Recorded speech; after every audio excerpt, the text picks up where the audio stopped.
We got a mailbag for you guys on Chicago Bears Now. I am your host, Harrison Graham. Thanks for everybody who submitted their questions by using hashtag Bears. You can do so on this video. That way, if you didn't get on this mailbag, maybe you will be featured on our next one. Ron Kanakri kicks things off here. I hope I pronounced that right. How about grab Jadeveon Clowney?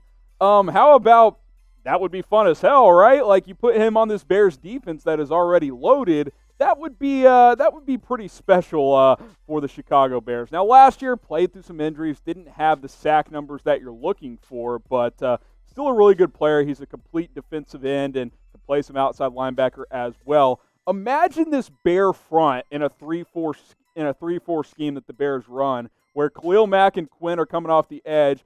Clowney and Akiem Hicks are in there as well, and then who cares who the nose tackle is? Bilal Nichols, John Jenkins, I don't really care. That's getting after it up front. That would be a really fun 3-4 pass rushing group for the Chicago Bears. And then you got Danny Trevathan and Roquan Smith to clean things up at the inside linebacker position.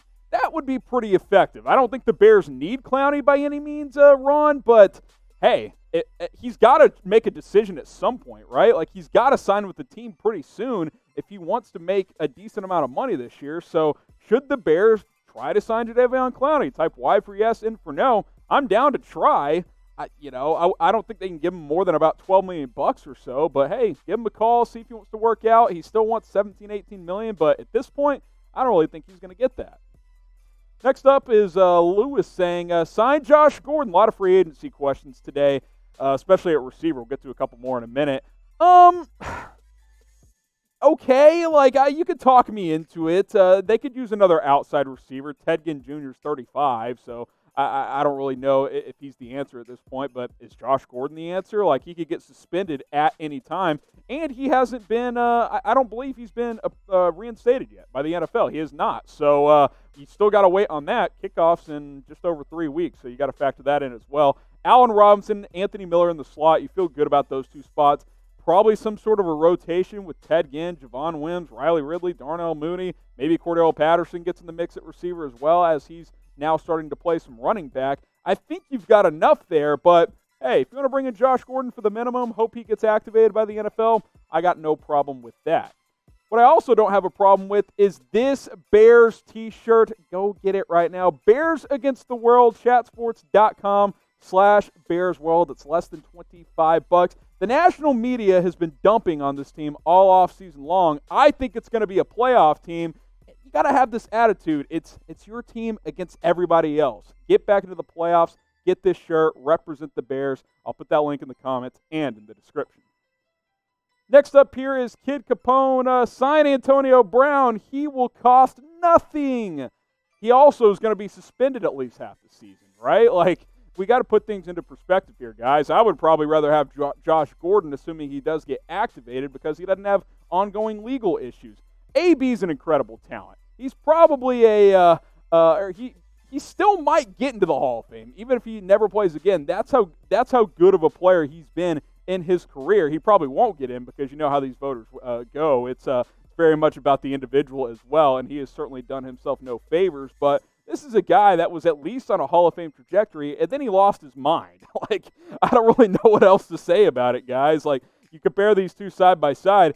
Gordon hasn't been on the field at all, but now Antonio Brown, he may never get back on the field again because he just keeps digging his own grave. He's brutal on social media. Like, he's burned so many bridges.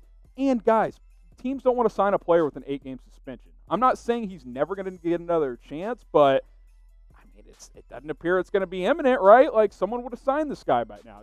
Even Lamar Jackson wanted him in Baltimore, and they were like, hell no, we're not bringing him in. So I don't see it happening. It's the same attitude I always have. You want to work the guy out? Minimum deal worth nothing? I got no problem with that, but AB's kind of a cancer at this point. I don't think he's worth bringing in.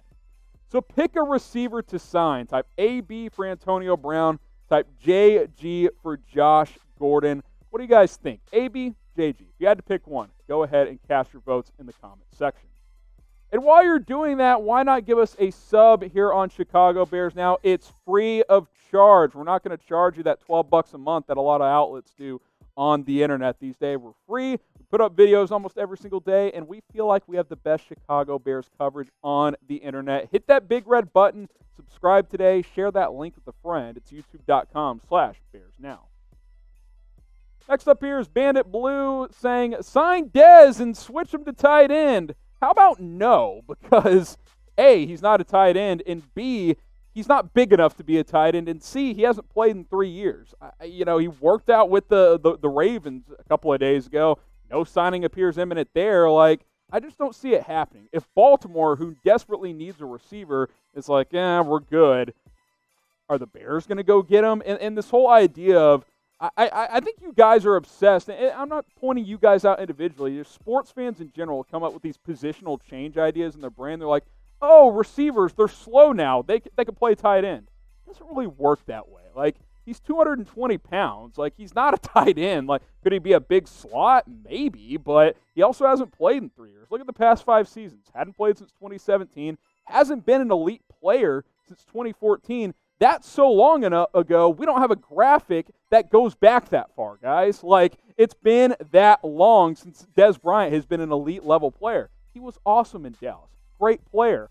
I wish him the best. Again, if you want to try him out like the Ravens did, that's fine, but it's not going to be as a tight end. I'll tell you that right now. I don't see it happening. I wish him the best, but it's not going to be in Chicago. Cal the Animal, who's a better running back? This is a fun one. Barry Sanders or Walter Payton, obviously 2 of the top 5 guys all time, right? On pretty much everybody's list. Peyton's number 2 all time in rushing. Barry Sanders number 4, and he retired at the age of 30. That's the whole spiel with him, is that he never he retired on top. He was at peak level when he called it quits there. These are 2 of the best.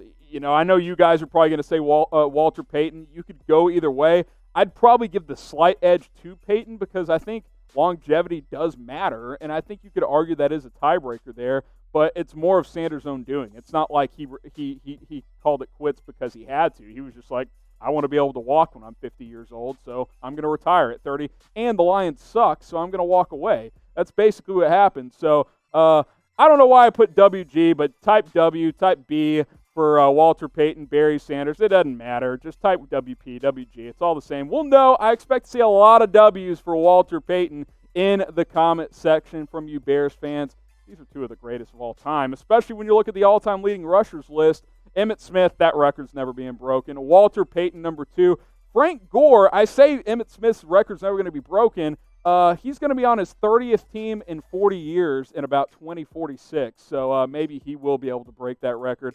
Adrian Peterson's still active as well. Those are your top 5 guys. Walter Payton, Barry Sanders, 2 of the all-time greats. I'd give the slight edge to Walter Payton.